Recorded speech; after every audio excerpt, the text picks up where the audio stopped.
Okay, so now we have a list of potential memories here that I could write about.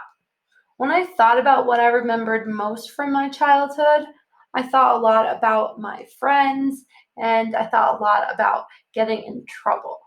For example, I remembered when my dog ran away and my neighbor yelled at me. I remembered when I made green spaghetti for dinner and I got in trouble. And then I remember my friend's birthday and when my other friend was on vacation. So the first thing I'm going to ask myself is which ones do I remember enough that I could tell them like a story? Hmm.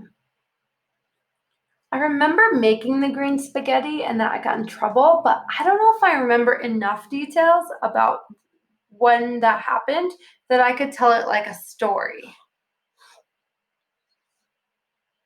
And the same thing with my dog running away. I remember that my dog ran away to my neighbors and my neighbor yelled at me, but I can't really remember what else was happening. So I'm going to cross that one off too. Okay. So I know the purpose of telling this story is standing up for what was right. So now I'm going to ask myself, how did I stand up for what was right or could have stood up for what was right in each memory? So this is a tricky thing.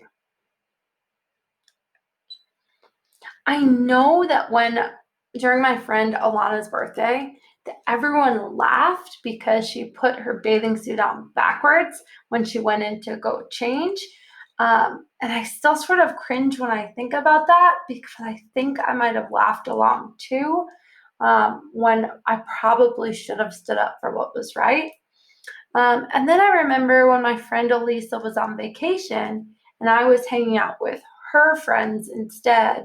And she told us not to go see the movie that she wanted to see and to wait for her.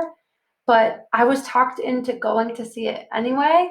And I still feel really bad about that one because I should have stood up and said that we needed to respect Elisa's wishes. So these are two pretty good examples of when I should have stood up for what was right, but I'm not sure how I'm going to choose. I think the last thing I should think about is my audience.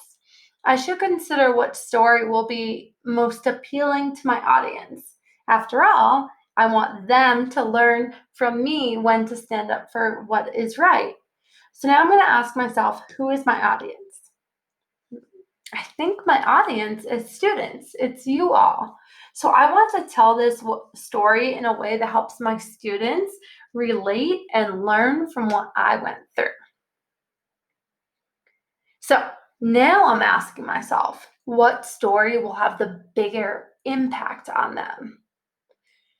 So I think that because I still feel sad about what happened when Elisa was on vacation, that I think my story might help other people respect their friends more. So I think I'm going to choose that one.